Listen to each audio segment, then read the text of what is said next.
ke ban jam tene tene a kalorit na wo ko wai ko ta air ko wai june pino wai monjang childan chilwo la da lewo wade pire pan kene ka ban ga jam tin kene ke ban jam tin rete dita watch lo ke chol social media ku social media chen wala tin kene a chen wala jam ka won daga chugale buka lwel ne ko wai ko nyin ku ka no ga rie ka ke ku the more ben wa jama ka chira ka wa mo ni pe nya ka chen wa ka da ka ko no an wok non ko chiman ko ta Africa ko wai ko ka bi wa ting wa jamiel or al bi wa ting wa ko chen pir ro ja ting ka chira ka le wa ya jama ke kar ba le ten ke chira lo ya ne fa ne chol Facebook or ne social media ban wo chila ne nga ter tin ku te chira ne cha ken ne te chia ke ne chia ke to ben ko jira ta yo ko won me chi go ko ta yo go sura rana do ting go rana ting go ya jam ne ran ke tiyo ke ja man ra video ta man lo ba jam ni go ran Facebook a ko chi ke lo ya ka ku te chen wo la lo ti na chu la lo ke ta ter ayen ko la ne nga ter bu la ke bu la ramrut kena kenen be pya na wok ke kar ba le ke ko je ka wa lu ko re man ke ya lo la lu ko re man te da ko ni ngai mar da wa chi man ni we yen kena chira da pire tok an kena kini kong yo ra le ba jalo le an ji ja te ma pin na mara ba ya ran te ke je liu ke ye tok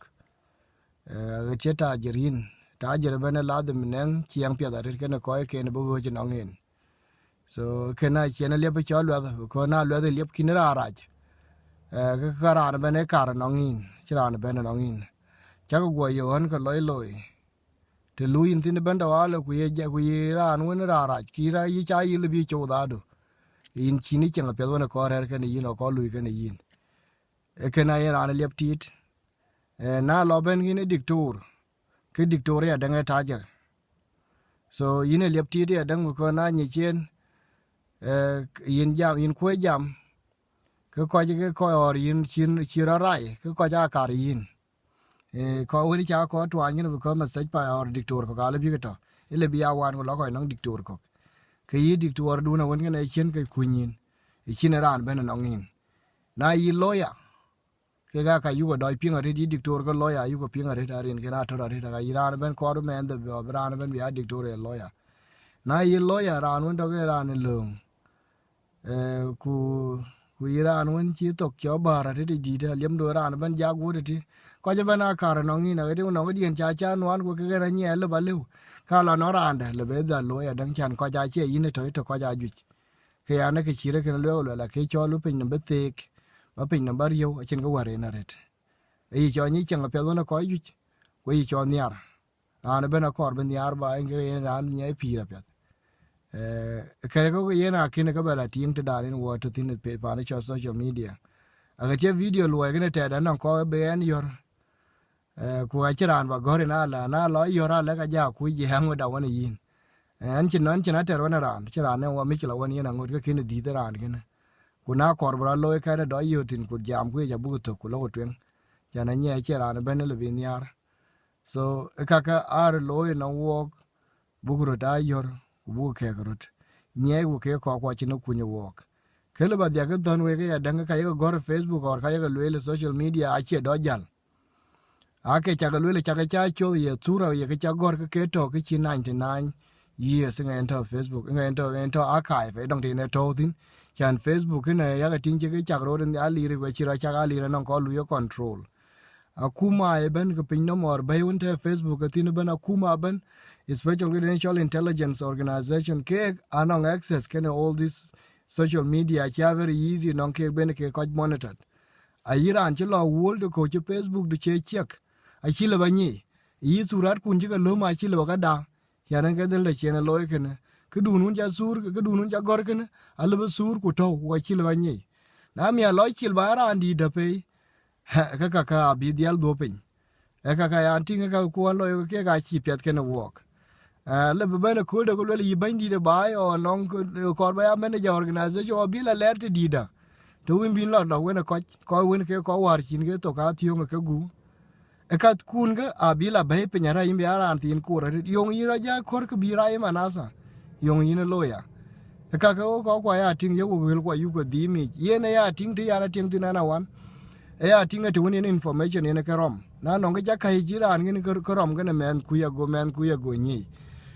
na ye ke chi pet ko du rom ga ko na ke pet ko rom ye ne dang mar ko wala ki loy or ki lwel abeni ya ting chi ye ne dang chana no rana jam ko lo ga yo ko le ye ne ka ya go Facebook ne ku yo ka bi ka che ne kene e kana cha e gam e che yi ki lo Facebook nge ya ting yi lo nge ya ting yin ga in ya ting che ran che in ya ting che jam du nin jam kene so kene ko pal ku jam kene chin ku nyuo ko na yi lo we ya yin be ke wona ko ju cha no ko ruwa kene yin be ke kene yin be ke wara na bana kara ba ja piru da le yitok dagin ja pi ba ran ni ba nom de latinde tak e kul ke no tak mi akul anon ke lo war pa ndan bu ro pa ni junub Sudan ban ki chol ke cha lo Iran ke ne ku e ke raj ke lo ti kwandu e lo ti mi ku na e ke cha nye ti nga pet ke lo ti mi ku ya de mi ku ya tinge mi te ki chanen wonde no manden e lui ka pet war or ko wa ke ni ina ke lui ka pet e lo ran be ne ya den rande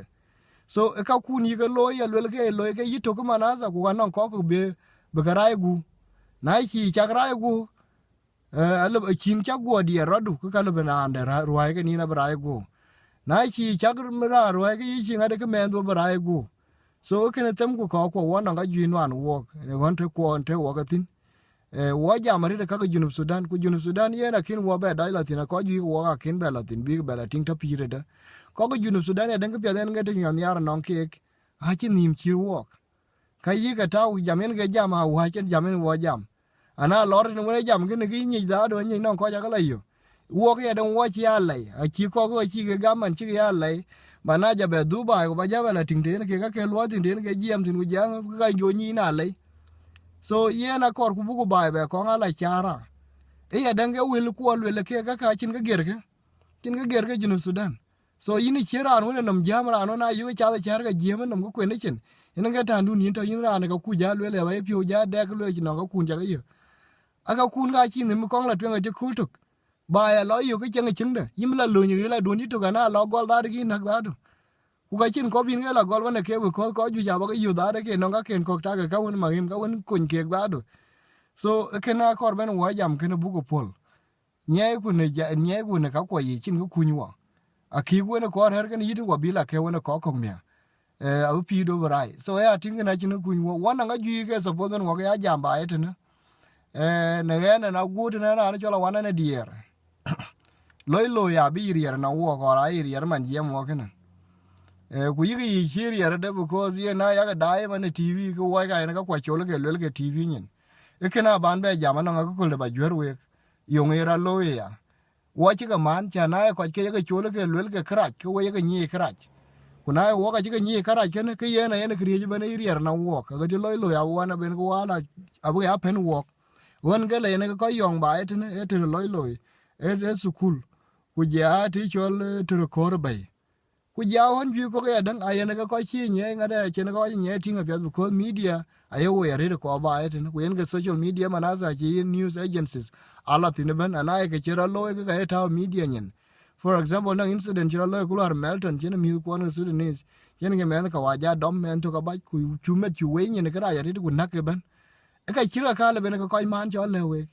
ana lo kular nin ka war chila na chila fuel station ga la be ya ja na je ya ko je fuel station na to al ke men da na Sudanese mi ko da de che men to ala ke fuel station ke store ku lo we chocolate le ko kwal ke anjiran ku jaga kar anjiran ju go biar yo je kara ja rete dit aba tin ji ga wajar ko go biar lo ya ran ton ke ye da a chin gare kira ka e ka e sa bod won wo nim da bi wo ji ga man e ka ben ka wa man lo ya bu wan wan rete dit che lo ga pe ga bu wan wan ba etne so ka sa bod mo ga jam bu ya nyu pin bu ka lo wuda balle we ga lo la ki chol di da chin din chi mana ga la chi lo yu ka kat ka rum jo a che ro loy ke ya kor ba le ke wo ka chin kul tung ben wo yi kong te a cha ya lo ku ku pan ke ne pan da ben we no we multicultural country human right ku freedom e ka ka we le ke lo ku ka che ke ting war ga a che ke ting na lor bi wo lo ke ting ala ka liu ali wo non ko ju jarit so ke ne we da ya ke diere chi nga pan ke wo ya ngadit ko ye cho le ke no pan ga ke ti che lo ke nge te ben wo latin te che ne ke yang tin nge te ben wo latin ba ka pinga pet e ka ga sa bo bu ga ya ta ke ja pet ye ka ngo ben wo ka la twen mat ko wa chini state kwante wo ka tin pal ko du na ku nim kwan ka tek to ka a ku nim ka a chin tung bi ke cho lo mi ga ti kul tuk e tung bi ke cho le no ma liu because yen ti che ne ke cha kong jwer tin da do chin tung bi ke liu en ke na run ga tier ga di ga chin organization ji kong to in the world bi run ju jore ya ka kan kut ke ku ga chin tung ji kong lo no mat ko rete state tin ku yugo ya focus ka kwon ga palo ka junub Sudan na ga chu ko wel ni ba etne e che ne ga ju ga chu tiam wonong number ko dir bu che diop or ko che ya ko che ngwen yugo tag ye ko dir ye ga mu da ba etne chan ke cho social isolation one of the things you ko lu rit ba etne e ko ju ja ga lu ku ya ga tinga kana ko bu ya ting bu ko dir bu ya engage wude ye dele ben wo ka ya motin cha ba be ya dan ke cho la ju ramti in ke ya ting no youth program ya ga ting no wo ga ku no youth leadership these are the support bu nang youth program bu ya ler bi bu ya la inyo yi woni en ko pur ba te ko puride chana ya ting chin ko kwon be nang ko e pur mi ku mi de ke ri be ne chamba te ne lo pin chin ke lo nyal to e lo pin ku ka kor be nang ko be ya ting ya de ka ko pura de ye yi ko ye wo ye cha ru ye ga ra ka de ku ye ga yi ke cham ka be ya tin ti ko di sa bo be ya la nyu ke go ke lew ni nge pyu je na ko pyu school bu ko la nyu je classroom ya che na pyu e pyu na che na pyu lui pyu la dai ni nge pyu lui e ka ke sa bo ben wo ka ku nim ko bu ka tautin ku bi ga loy chira ke loy ko wo e ka ya ga tin le ben wo ka jam tin wo sa bo bu ni tau pin be na no ra nong te den che loy la yo ke bu ko be ke cho lui ya dan te ku woni organization bana chin organization gag ba den gagra lu ya gag ake ga daga che ko be ja ko ro ti chin etung to ana le bi ko ra chi yo bana yi la ko ka yo na chi cha yo daira ke lo ko dal de bi na kang to kana ngi cho volunteering ai na loy yo go le ke tin de bara loy chi ri ni lu ya ba abi cho la loy lun di de bala yo mia volunteering ayu ping no wo no ko le ya ngi ra no bala lu ya ba gar ko wa lu ya ba na yu rana ma le lawan ba lu ya pick up ga la pick up nge cho ga ju ko yu ko lo ko min e cho volunteering nge cho volunteering we cho volunteering e cho ko bala lo ke chin wi ga yutin e ke na ya tinga chira cha no wo ana yu ru ga mbu ga chira ka ya la lo ke ka wa cho la ga nye ping a wa cho la ga nyar ku ka yin wo ka la pi ti ne dan so ka ka tam ku bu ka ya lo ka ala ben wo ka nye la twinga pet ba etne a ga ti bu ko pa ne de ti ku wo te ku wo ni ni kriye ji ban te ben wo nyela twenka bana yu wa togla kid wo pe wo nyin ko china ande ko wo chi kong la twenka ken tem ko re di bu ko loy e pan ken wo chi do jal tin eto ne ko ko nim da den wo bo ko wo du junub Sudan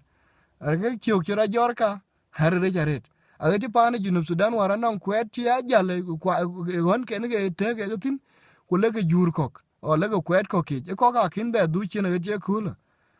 so ya ge tom ni won nim da robert pan na bu yungu changumya na lo ti chirman ba go lo bu junub Sudan chira je ke pet anon ka ko la giran do la dur ba etene so kenen wo tam ku bugu pan bugu chenge ya dange panda ku chengu pan ti ya dange panda ke pya da junub Sudan ke na wok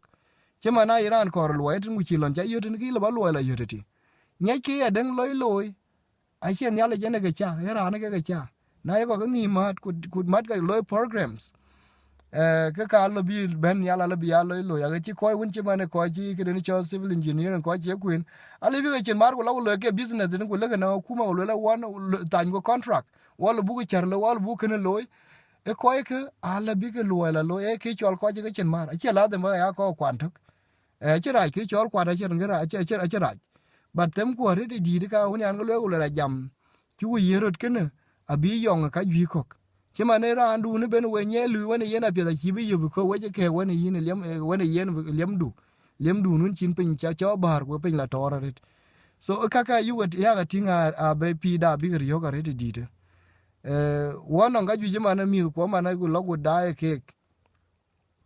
ga chen ra ne cha ga kwa ta ga chi ku wona rin ku mi kwa cheran ke na ti me da na sa ku yi kwer ku yi pa ne den a ku yirin ku wun da do e kene support ben wo ya concern ka ka it no ben wo ko well nimtin e no ngeno ne ja ta wa no ngede ne Chol African Australian Community Center ta ne part of advisory committee or a community representative member so one gene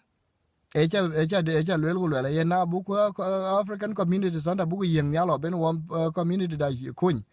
ke program ne ya kram te ne bang de school bu mi pio je ke chol subject che ga da pio school dang subject chol geography che da pio ba et ne or che school ben ga pio or che classes ben ga pio tin beran be geographical location te bien tin be ni but inde a bit of history kaman ku beran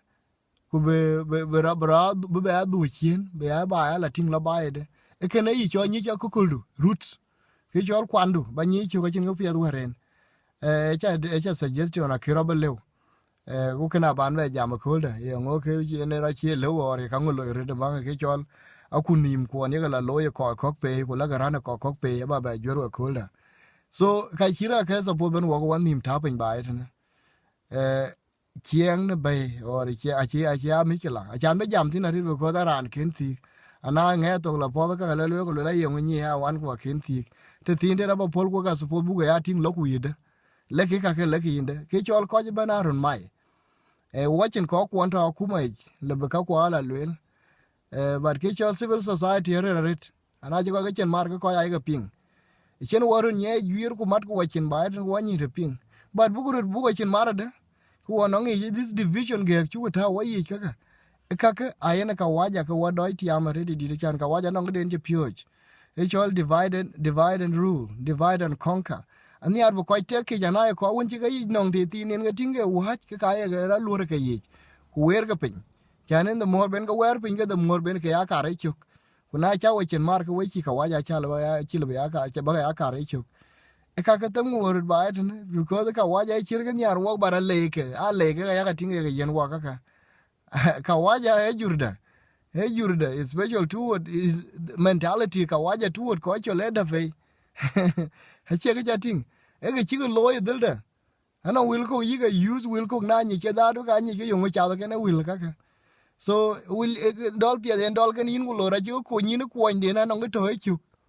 acha lo ngul la ka cho bu ko re be ni ala na chin ga waren won on ki cho skill chi ran tin skill ran be na je pi e wara waje ke non ko e jamu le ke pi non ko kin pi e non en my definition of ya yu ke pi ke baba da de kin ja ko la su la je pi ja non ka ni ke ka ku kran da ke ne non we ko je kun ke na nye ke pi na ko ba ru so lo ke ga yila lo e non ko e win ke le in ke problem kin lo ru so non ke ga more expert than ni ran win kin lo le cha pi so ke na ye na ran be na yu ke pi let's say na ko ba ke chol manye gok ba ni manye gok yo ma de pa na no monja ke ke lo non ko ur ke ra no bene le no lo non ko ur bela jure pe je wong ma de ye ke yi twan ngo wong dom e ko ka ke cho a ko je pi na war ke no nye ke non ko yi yom lo na ran duong ka lo ya be ran be chal chi man de e pi ye ke ne